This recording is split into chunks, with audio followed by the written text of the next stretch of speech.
I didn't know how I could tell David he couldn't see his son again. And I'm sorry. I don't know. I know that's not enough. I know it's not, but I don't know. I know those just sound like words, but they come from my heart. They really do. Killer mom Susan Smith begging for freedom 30 years after strapping her 2 young sons into car seats and rolling that car into a lake. The board unanimously denying her pleas. Joining us now is Judge Jeanine Pirro, co-host of The Five. Just another difficult story, Judge. Hello. Yeah. You know what's horrible about this is that Susan Smith, once it became clear that she was going to be charged, she said, you know, I was going to kill myself and I thought about it. I was in such a bad place. But instead, she decides that she's going to strap in her 14-month-old and a 3-month-old in the back of a car, push the car, allow it to go into a lake. And Sandra, it took 6 minutes for that car to go into the lake, be filled with water, and for her sons to drown. And this is how vicious the woman is. She blamed a black man for kidnapping, for carjacking her and kidnapping her 2 kids. So for the amount of time that they were investigating this case, which I think was for several weeks, they're looking for a black man who was involved in a carjacking. So this is a woman who doesn't have a very pure soul, to say the least. So the question right now is, she served 30 years. She was convicted of the murder of these 2 innocents. And the question is, has she spent those 30 years in a way where the parole board feels that she's rehabilitated herself? And the answer is an unequivocal no.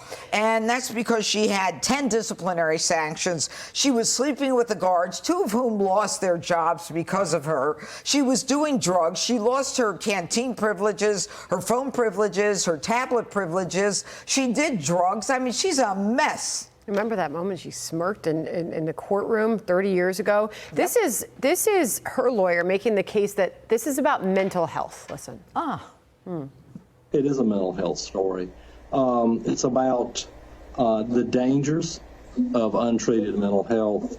It is about the lack of insight, the lack of diagnosis into mental health, and it's about stigmas. Okay, so there's that, and here Susan Smith is, Judge, in her own words, talking about the mistakes that she made while in prison. Listen.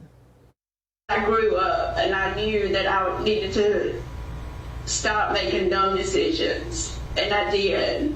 I knew it was time to grow up and do the right thing. I just made a lot of dumb choices. Yet none of this is winning over family or friends, Judge. This is just a sampling of friends and family members that are advocating against her release.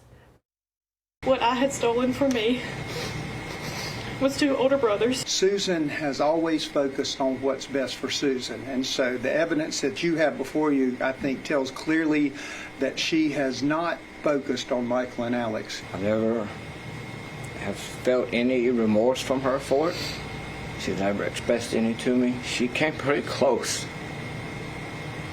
to causing me to end my life because of the grief that she brought upon me. You see, what you're seeing there is the ripple effect of crime that is so horrific that it's, besides the victims, the family and the loved ones around the victim suffer for the rest of their lives, thinking about how those 2 beautiful young boys' lives were ended with their mother watching from the shore. And you know, there's some other guy who talks about the dangers of untreated mental health and the stigma.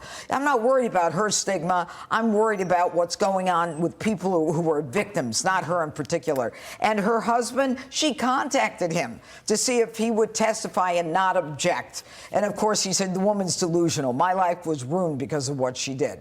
You have been putting out some incredible Fox Nation specials. You have Susan Smith, the killer mom, 30 years later, Judge. Yep. We've got a lot of what she was doing during these 30 years. This woman's an operator. Yeah. She is and those tears are crocodile tears that I have a lot of trouble believing they're real.